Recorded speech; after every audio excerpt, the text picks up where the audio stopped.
Vamos a hablar hoy de 4 relatos bíblicos acerca de centuriones, no de cinturones, centuriones.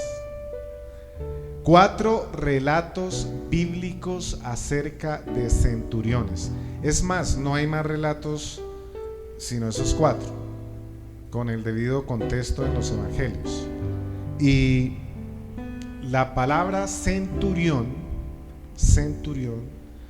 viene del latín centum, terminado en M, centum, que significa 100.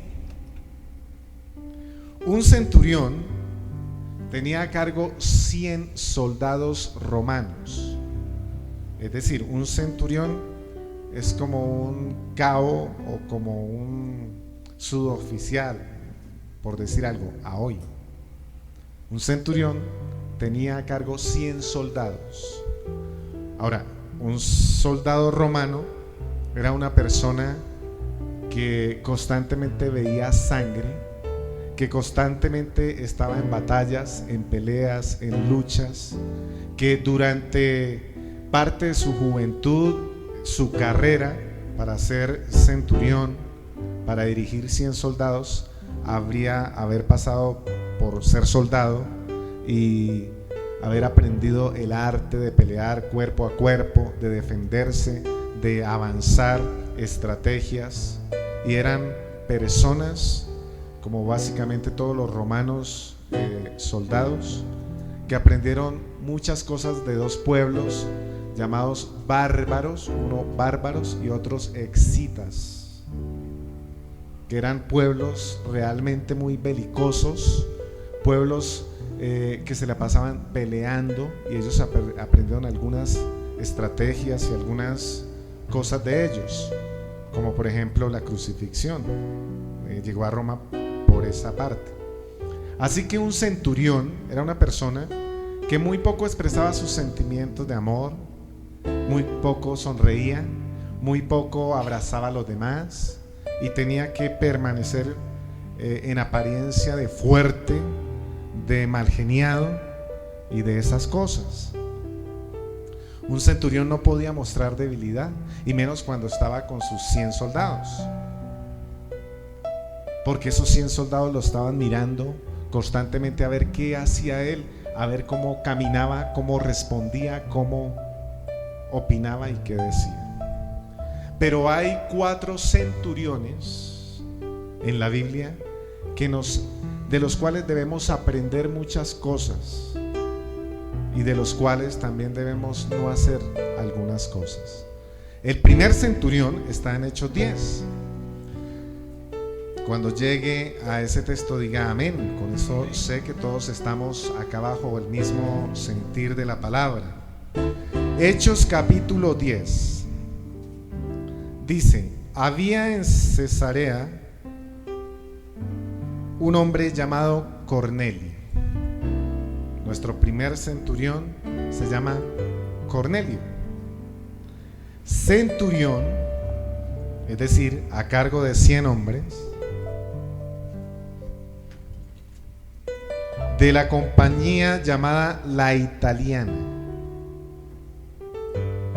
Cornelio, centurión a cargo de 100 hombres, de una compañía, de un escuadrón llamado La Italiana. Características de Cornelio. Verso 2 de Hechos 10. Dice la escritura: piadoso, temeroso de Dios con toda su casa. Miren, este hombre llamado Cornelio, con esa responsabilidad tan grande y con las características que yo expliqué hace un momento, dice la escritura que era un hombre piadoso, que tenía piedad, misericordioso, y dice, y temeroso de Dios con toda su casa. O sea que Cornelio se había dado a la tarea de conocer a Dios, de investigar de Dios y de comentarle a su familia en su casa las cosas de Dios y meterse con Dios, tener una relación con Dios. Dice, hacía muchas limosnas al pueblo y oraba a Dios siempre. Cornelio hacía muchas limosnas. Nosotros pensamos, y lo he dicho aquí muchas veces, que la limosna es lo que nos sobra, porque la mayoría de nosotros viene de un contexto católico, la mayoría, no estoy diciendo que todos, donde pasan el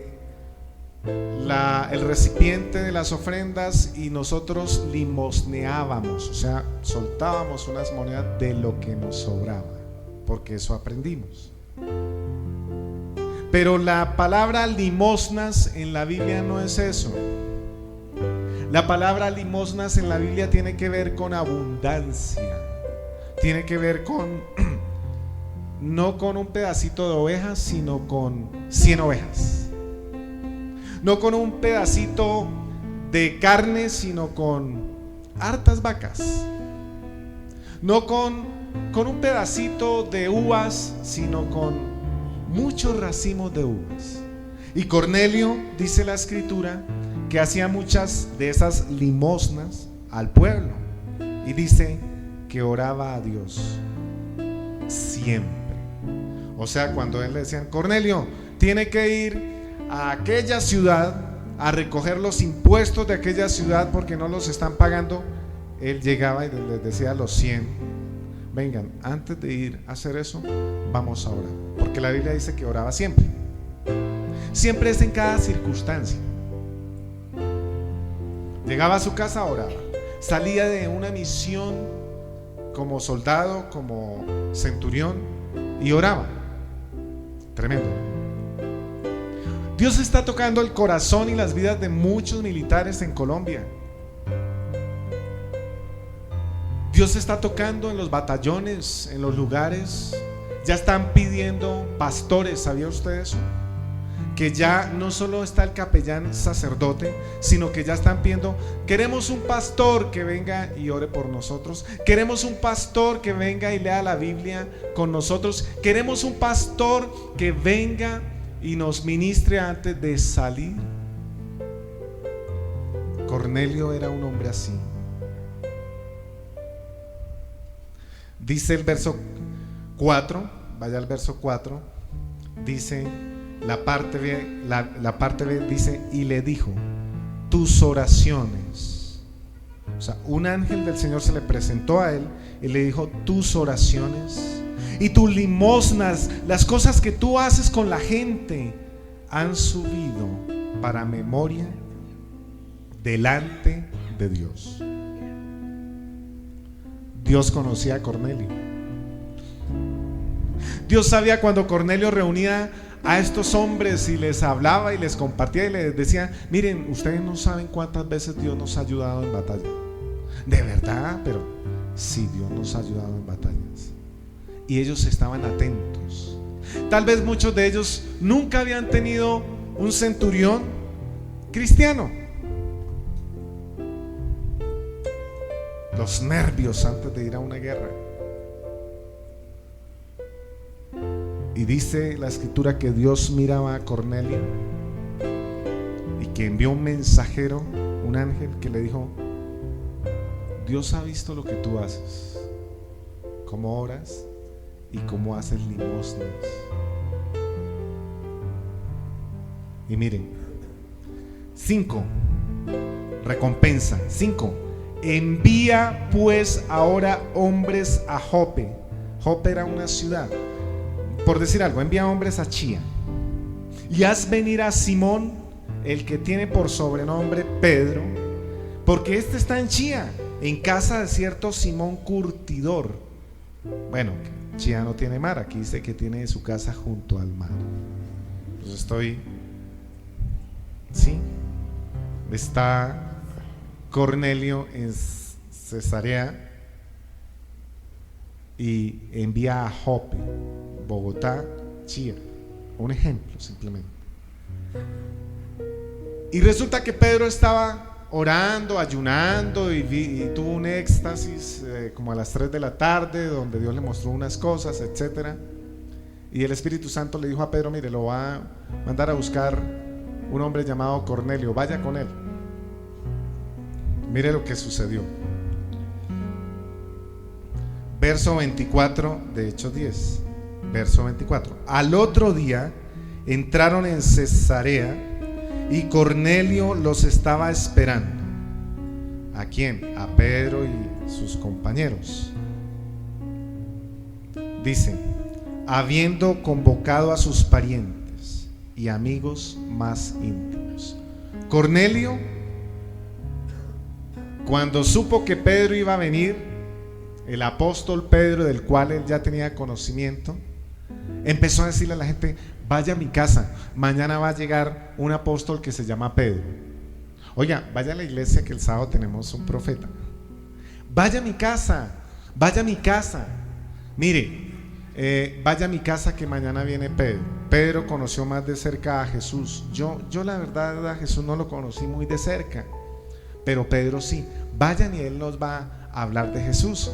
Y empezó a invitar amigos, a parientes y a las personas más cercanas. El verso 22, suba un poquitico, dice, vaya al 21. Pedro, descendiendo a donde estaban los hombres que fueron enviados por Cornelio, les dijo: he aquí, yo soy el que buscáis. ¿Cuál es la causa por la que habéis venido?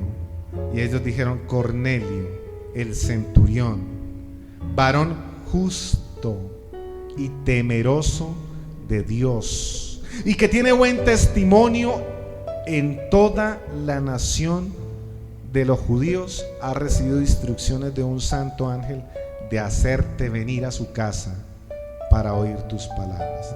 Mire qué dice Cornelio: varón justo, temeroso de Dios. La gente sabía que era un varón justo y temeroso de Dios, y dice que tenía buen testimonio de toda la nación. O sea que por donde pasaba la gente decía: mire, mire, Cornelio, Cornelio, el centurión. ¿Y sabe por qué tenía también buen testimonio? Porque los 100 con los que trabajaba iban y decían: no, es que el centurión Cornelio me trata bien, y cosas así. E hizo venir a Pedro, Pedro vino, etcétera. Y aquí está la bendición. Vaya al verso 44. Pedro fue a ese lugar. Pedro fue a la casa de Cornelio. Y mire la bendición. Pedro empezó a hablar de Jesús.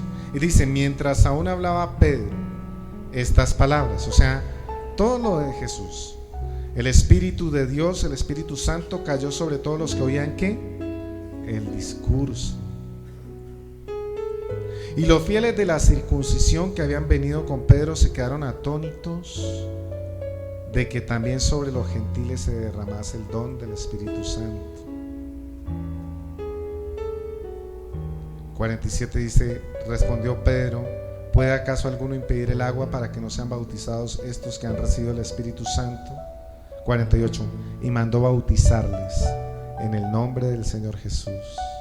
Entonces le rogaron que se quedase por algunos días. Mire, primer ejemplo es Cornelio. De Cornelio nosotros debemos aprender oración, que era un hombre que oraba. Debemos aprender que era un hombre justo. Debemos aprender que era un hombre temeroso de Dios. Debemos aprender que cuando Cornelio de cuando en cuando invitaba a las personas a que conocieran de Dios. Y como recompensa, Dios envió a Pedro. Pedro llegó al lugar y todas las personas se convirtieron y se bautizaron. Notemos que cuando una persona se convertía, la bautizaban de una vez. Ahora nosotros la ponemos un poquito más difícil, ¿no? Haga el curso del bautismo, vaya, haga esto, tráigame este recibo, vuelva aquí, vaya allá, no sé qué, después bien lejos, y esto y lo otro. En la Biblia era de una vez, sino que a veces uno se mete en la tramitología, ¿no? ¿Qué aprendemos de Cornelio? Esas cosas. Y la recompensa fue que todas las personas que invitó aceptaron al Señor.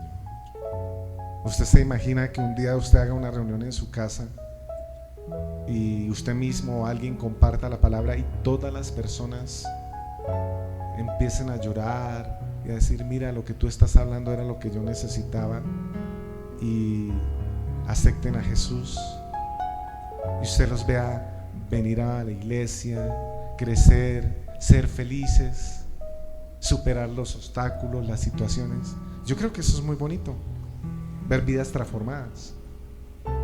Segundo relato, vaya a Hechos 27.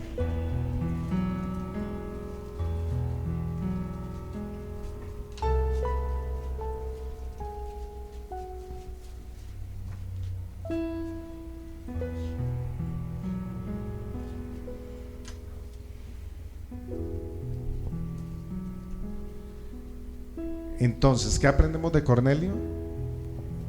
Oración, ser justo, ser temeroso de Dios, compartir el evangelio. Hechos capítulo 27. Así como un Cornelio, un centurión, también hubo otro centurión.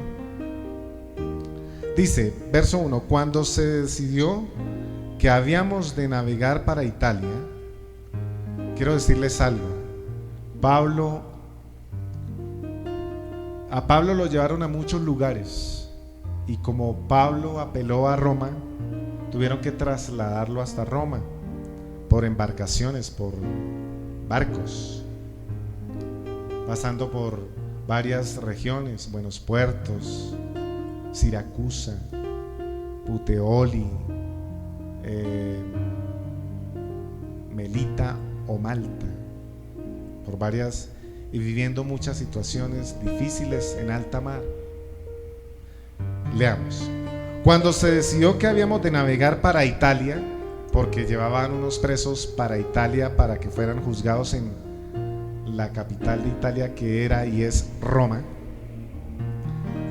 entregaron a Pablo y a algunos otros presos a un centurión, o sea, a un hombre que tenía a cargo 100 soldados. O sea que usted puede decir, o sea que iba solo el centurión. No, iban el centurión y 100 más soldados. Imagine cuántos presos iban. Llamado Julio, de la compañía Augusta.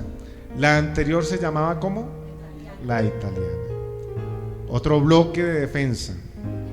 Y dice, verso 2, vaya al 3. Al otro día llegamos a Sidón, y Julio, pues el centurión, tratando humanamente a Pablo.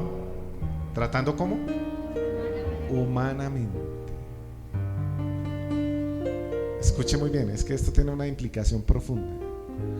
Como un hombre que toda su vida ha estado entrenado para matar, entrenado para ver sangre, entrenado para ver cómo destruyen otros hombres, con espada, con lanzas, entrenado para estar cuerpo a cuerpo, desafiando la vida de los demás, dice la escritura, tratando humanamente. ¿Sabe que cuando alguien trabaja en ese tipo de trabajos se vuelve inhumano? ¿Usted no ha notado que cuando alguien se muere y uno va a jardines del recuerdo, jardines de San José, jardines de la paz, jardines eternos, jardines, los cementerios, uno ve que los señores que están enterrando las personas, ellos no se ponen a llorar con cada persona que entierran? Ya ellos se les volvió una costumbre enterrar personas.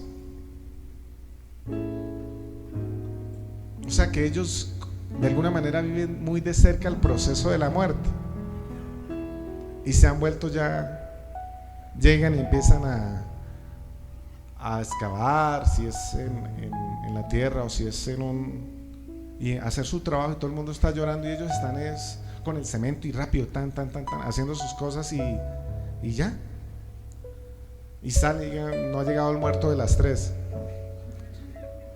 Sí, es que eso, yo no estoy diciendo algo que no es real. Unos se sientan y toman tinto y cigarrillo. Oiga, nada que llega el muerto de las 3. Yo he estado en muchos entierros y me he dado cuenta de eso. O esas personas que hacen autopsias, pues yo me imagino que al principio pues ya después hasta le hablan a los muertos y dicen, quédese ahí quieto, ya vengo. ¿Sí? De alguna manera empiezan a desarrollar algo inhumano. Esto para decirles que un centurión estaba acostumbrado a ver sangre, como en la película La Pasión. ¿Alguno la vio? Esos que estaban ahí eran soldados, y un centurión manejaba esos 100 soldados así como ellos, acostumbrados a hacer cosas terribles. Y dice la escritura que este centurión no conocía a Dios. Y dice: al otro día llegamos a Sidón, y Julio es el centurión, tratando humanamente a Pablo, le permitió que fuese a los amigos para ser atendido por ellos. Verso 11 nos dice que este centurión no creía en Pablo, no creía tampoco en Dios. Dice, pero el centurión Julio, ahí no dice Julio, pero es el mismo, daba más crédito al piloto y al patrón de la nave que a lo que Pablo decía. Pablo les decía: miren, la voluntad de Dios no es que zarpemos ya, pero si ustedes quieren. Pero el piloto decía: qué voluntad de Dios ni que nada, zarpemos ya, no ve, miren, llevo años trabajando, navegando, zarpemos. Y él se acercó al centurión, Pablo se acercó al centurión Julio y le dijo: Julio, no zarpemos, no hagamos, porque he sentido de parte de Dios tal cosa. Y como él no creía en Dios, pues le hizo caso al piloto. Este centurión tenía incredulidad hacia el siervo de Dios y hacia Dios. Cosas negativas. Cosas buenas de este centurión: tratar humanamente a las personas. Tratar humanamente a las personas. Ahora vaya a 27:20. Dice: no apareciendo ni el sol ni estrellas por muchos días, y acosados por una tempestad no pequeña, habíamos perdido toda esperanza de salvarnos. Este relato, si algún día Dios me da un hijo, se lo voy a contar a mi hijo cuando se vaya a dormir. Y se levantó la tempestad y la gente corría en el barco, y el niño así. La gente corría en el barco y llovía, y Pablo, bueno, mañana te cuento.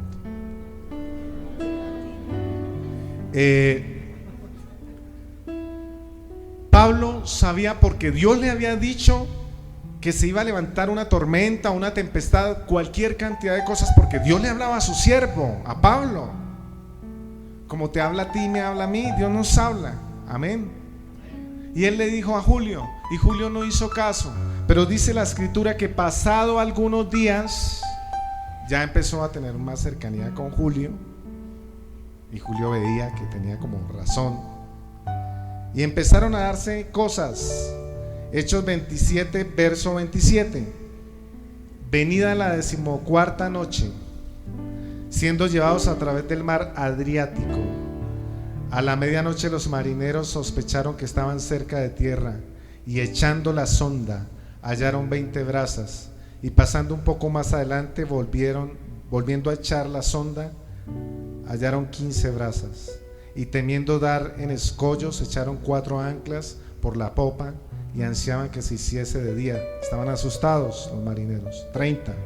Entonces los marineros procuraron huir de la nave, y echando el esquife al mar aparentaban como que querían largar las anclas de proa.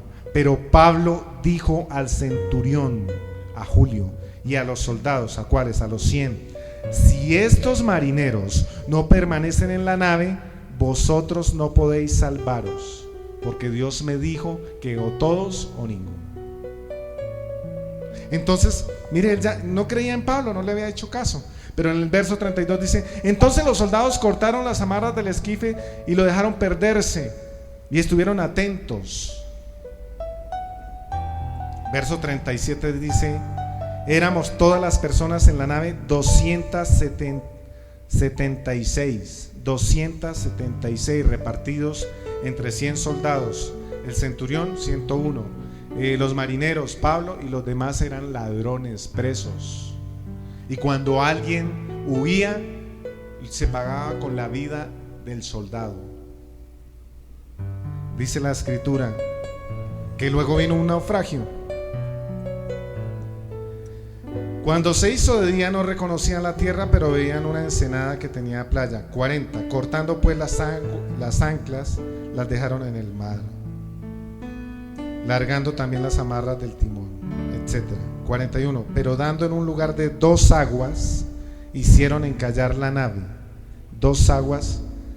Eso nos enseña a nosotros que cuando se unen 2 aguas hacen encallar. Si usted algún día compra un bote para irse a una isla paradisíaca, nunca se meta en un lugar de 2 aguas. Amén. Y la proa hincada quedó inmóvil, y la popa se abría con la violencia del mar. Entonces los soldados acordaron matar a los presos. ¿Por qué? Porque si escapaban, a los que mataban eran ellos, para que ninguno se fugase nadando. Pero el centurión, ¿cuál? Julio, queriendo salvar a Pablo, o sea que ya Pablo había empezado a intervenir en él, dice, les impidió este intento y mandó que los que pudiesen nadar se echasen los primeros y saliesen a tierra, y los demás, etcétera, etcétera. Y al finalizar Hechos capítulo 28 dice que Pablo, 28:16, cuando llegamos a Roma, y el que está contando toda esta historia se llama Lucas, porque Lucas escribió el libro de los Hechos. Entonces dice: cuando llegamos a Roma, Hechos 28:16, el centurión entregó los presos al prefecto militar, pero a Pablo se le permitió vivir aparte con un soldado que le custodiase. Amén. Una actitud muy diferente cuando empezó a conocer a Pablo, y una actitud muy diferente cuando terminó. De este centurión, ¿qué aprendemos nosotros?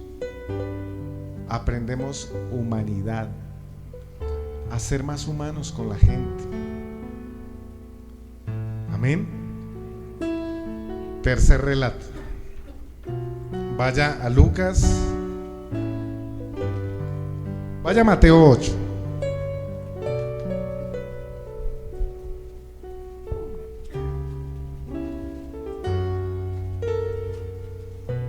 ¿Está recibiendo la palabra? Mateo 8.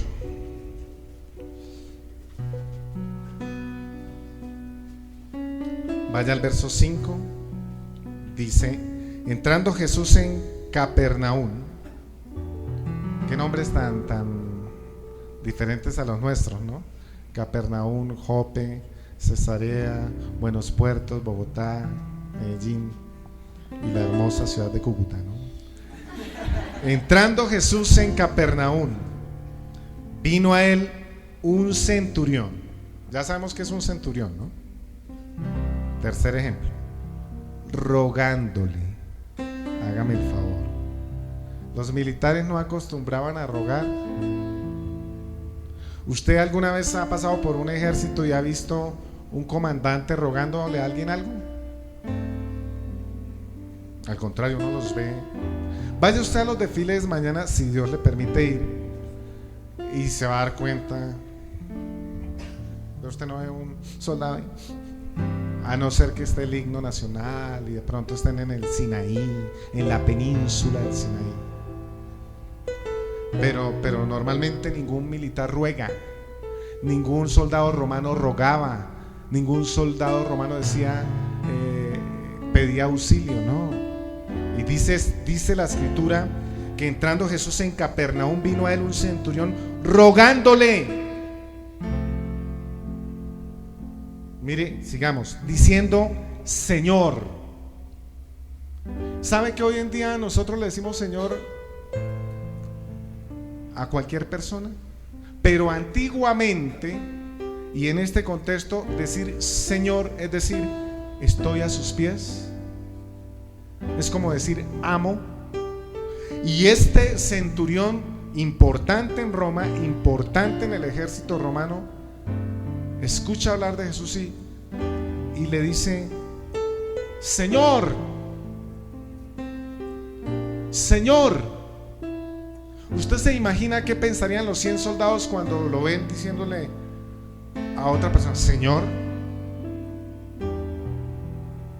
Sigamos, dice la escritura: mi criado está postrado en casa. Tremendo, ¿no? No dijo mi mamá está postrada en casa, mi tío está postrado en casa, mi hermano, mi esposa, mi hijo. Dijo mi criado. Qué valor. Es decir, bajó de su pedestal por un criado. Fue y rogó, fue y dijo Señor por un criado. Y vaya a Lucas 7 para que comprendamos acá una cosita. Lucas capítulo 7 versos 2 y 3 dice: y el siervo de un centurión, estamos hablando del mismo centurión, pero con un relato que nos amplía la visión. El siervo de un centurión, a quien éste quería mucho, estaba enfermo y a punto de morir. O sea, este centurión quería mucho a ese siervo. Tanto quería a ese siervo que fue y se humilló delante de la presencia de Dios. Estamos leyendo en Lucas 7:2 que dice: el siervo de un centurión a quien éste quería mucho. Y volvamos a Mateo.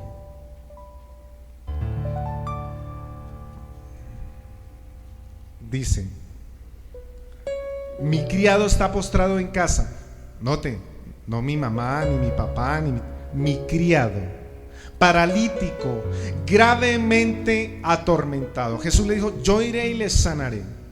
Y respondiendo el centurión dijo: Señor, la verdad es que no soy digno de que entres bajo mi techo. No soy digno porque en mi casa se hacen unos desórdenes. Yo vivo una vida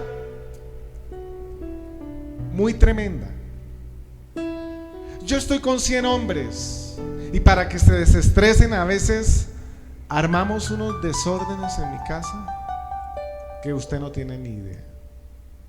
Es más, la casa está llena de licor, la casa está llena de mirra y de cosas que a mí me da pena que usted vaya. Pero Señor, di una palabra y Él sanará. Yo sé, porque yo le digo a uno de esos 100 hombres: vaya y van, tráigame aquello y lo trae, lleve esto y lo lleva, porque ellos se sujetan a mi autoridad. Y yo sé que si tú das la palabra, será hecho.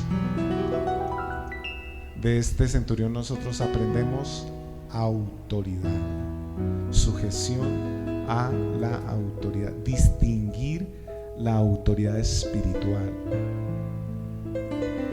Miren lo que dice: solamente di la palabra, porque conozco la autoridad, trabajo a través de la autoridad. Eso es lo que dice versos 8 y 9. Señor, no soy digno de que entres bajo mi techo, solamente di la palabra, di, criado, sánese, di eso, que con eso Él sanará. 9. Porque también yo soy hombre bajo autoridad y tengo bajo mis órdenes soldados, y digo a ese soldado: vaya y va, y a otro soldado le digo: ven y viene, y a mi siervo: haz esto, y lo hace. Al oírlo Jesús se maravilló y dijo a los que le seguían: de cierto os digo que ni aún en Israel he hallado tanta fe. Que aún en Bogotá no he hallado tanta fe. Que aún en el 11 de noviembre, 12 de octubre, no he hallado tanta fe. Este hombre entendía lo que es la autoridad, lo que se mueve en la autoridad. Y dice el verso 13 del capítulo 8 de Mateo 8, el verso 13 dice: entonces Jesús dijo al centurión: ve, y como creíste, o sea, como usted creyó, porque usted creyó que yo daba una palabra, sánese, le dijo Jesús. Y cuando usted se imaginó llegando a la casa y viendo a su siervo sano, eso le pasó a usted. Como usted creyó, se ha hecho sobre usted. Y su criado fue sanado en aquella misma hora. Autoridad espiritual. Eso aprendemos. Y no sabemos el nombre de este centurión. No es Cornelio, no es Julio, no sabemos el nombre, pero de él aprendemos a que reconoció autoridad, a que dijo: yo puedo mandar esos 100 soldados, pero a él no lo puedo mandar. Él tiene algo que yo no tengo, y yo sé que él puede sanar. Yo puedo decirle a estos 100 soldados: vayan y sanen a mi criado, y ninguno va a poder, pero yo puedo decirle a él, y él puede sanar. Reconoció autoridad. Y el último relato, el cuarto relato, se encuentra en Mateo 27. Mire qué relato tan bonito, qué relato tan maravilloso. El último relato acerca de centuriones.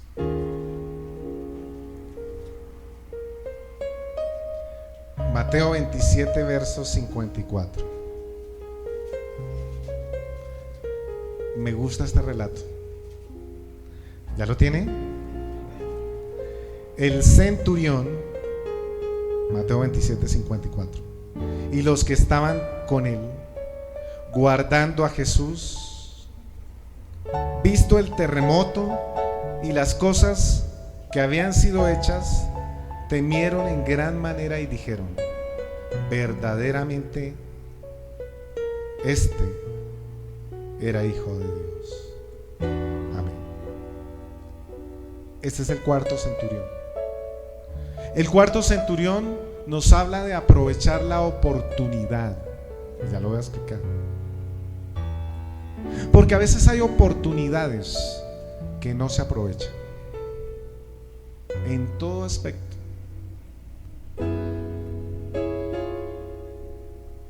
A veces está la oportunidad para un buen negocio y no se aprovecha. A veces está la oportunidad para casarse y no se aprovecha. A veces está la oportunidad para algo y uno como que anda en otro cuento. Miren, el centurión y los que estaban con él guardando a Jesús, visto el terremoto y las cosas que habían sido hechas, temieron en gran manera y dijeron: verdaderamente este era hijo de Dios. El centurión estaba allí con soldados. Ya los soldados habían golpeado a Jesús, ya habían puesto la corona de espinas, ya Jesús había llevado un trayecto a la cruz. Luego que no podía llevarla otro trayecto, vino Simón Cirene y siguió llevando la cruz. Y una vez llegó al monte de las calaveras o de Gólgota, le crucificaron. Pero este hombre había estado todo el tiempo mirando a Jesús. Ahora, no piense usted y no pensemos que alguien que crucificaba iba muy contento a que lo crucificaran. Alguien que crucificaba mantenía maldiciendo a quien lo golpeaba, injuriando, diciendo improperios, gritando a todo aquel que lo tocara.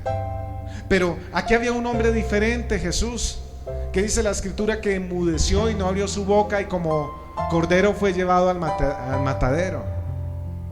Jesús no profirió ninguna maldición. Y este centurión miraba y decía: este hombre es como diferente, ¿no? Este hombre dice, pero ¿cómo es posible? Vaya a Lucas 23, verso 34. Este hombre decía, ¿cómo es posible?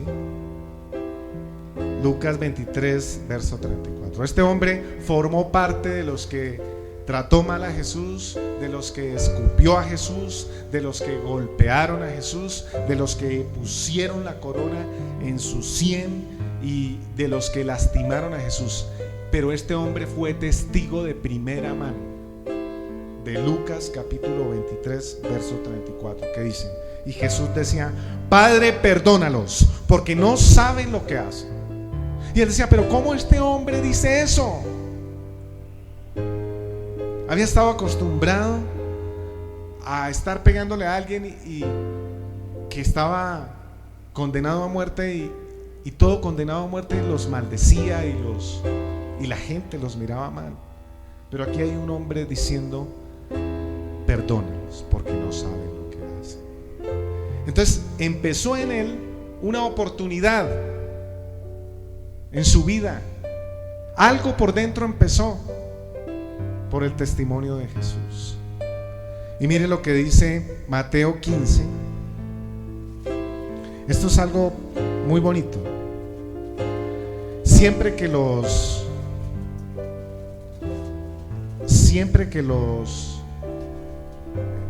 condenados a crucifixión, la idea no era que se murieran en el camino, la idea no era que se murieran cargando la cruz, la idea no era que se murieran en las primeras horas, la idea era hacerlos sufrir harto, porque ese era el pensamiento romano y el pensamiento de los bárbaros. O sea, la idea era castigarlo medianamente, que no se muriera. Por eso los azotes eran 40 menos 1 y tenían que llevar la cuenta, ¿no? 37, 31, no se pasen de 40. Se pasan, de pronto no resiste y se muere, y quién lleva la cruz y cómo lo crucificamos, porque esa es la mentalidad. Y mire, casi siempre le daban a esas personas algo para doparlas, y cuando las personas estaban así dolidas, se aceptaban eso para doparse y poder continuar con ese dolor. Y los soldados veían eso, y este centurión veía eso. Y dice la escritura en Mateo 15, verso 23. Mateo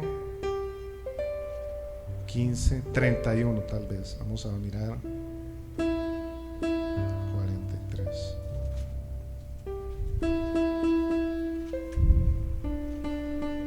Jesús rechazó el vino mezclado con mirra.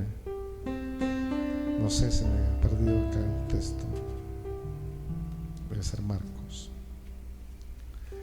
Al contrario de absolutamente todos los hombres, Jesús rechazó ese vino mezclado con mirra.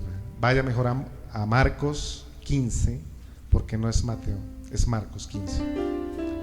Dice Marcos 15, verso 21, dice: obligaron a uno que pasaba, Simón de Cirene, padre de Alejandro y de Rufo. Mire, Alejandro y Rufo quedaron ahí solo porque Simón de Cirene llevó la cruz, que venía del campo, a que le llevase la cruz. Y le llevaron a un lugar llamado Gólgota, que traducido es lugar de la calavera. Acá. Y le dieron a beber vino mezclado con mirra, mas Jesús no lo tomó, porque el vino mezclado con mirra lo dopaba, y eso facilitaba las cosas, entre comillas, facilitaba el espectáculo, facilitaba que realmente él pudiera llegar a la cruz, ser crucificado, ser exhibido públicamente. Y dice que no lo tomó. Y el centurión había visto que él pedía perdón por aquellos que lo estaban azotando, y que a diferencia de todos los hombres que habían sido crucificados mientras él vivía, este hombre no tomaba este vino mezclado con mirra. Y aquí empezó a despertarse en él una oportunidad de conocer algo diferente. por eso él dijo: verdaderamente este hombre era hijo de Dios. Verdaderamente este hombre era hijo de Dios y aprovechó la oportunidad y nunca más fue igual. Ya no se iba a reunir con los 100 soldados a hablar de lo mismo, sino de una manera diferente.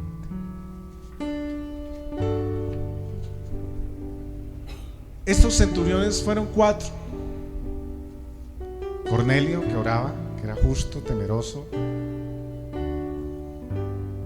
Julio, y estos 2 hombres de los cuales no sabemos el nombre. Uno de ellos aprovechó la oportunidad y el otro era muy humano, trató humanamente a Pablo. Amén. ¿Cómo nos faltan estos días en la iglesia de Dios, en la iglesia cristiana, ser más humanos? Yo no estoy hablando de humanismo, eso es otra cosa. Pensar más en los hermanos, pensar más en nosotros. ¿Cómo nos faltan estos días ser temerosos de Dios? ¿Cómo nos faltan estos días ser justos y orar? ¿Cómo nos faltan estos días aprovechar las oportunidades que Dios nos da? ¿Cómo nos faltan muchas cosas? Pero Dios nos ayuda. Si Él murió en la cruz por todos nosotros, ¿cuánto más no nos dará todas las cosas? Amén. Así que incline su rostro, vamos a orar.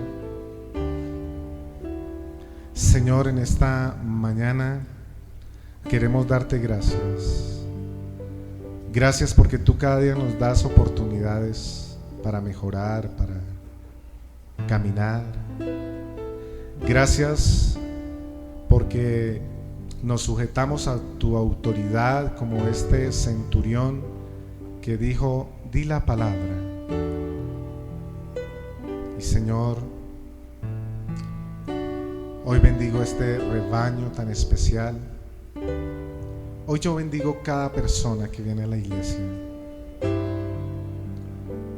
Algunos en la iglesia se habrán ido, pero yo también los bendigo, Señor, porque no han salido del rebaño del cual tú eres la cabeza.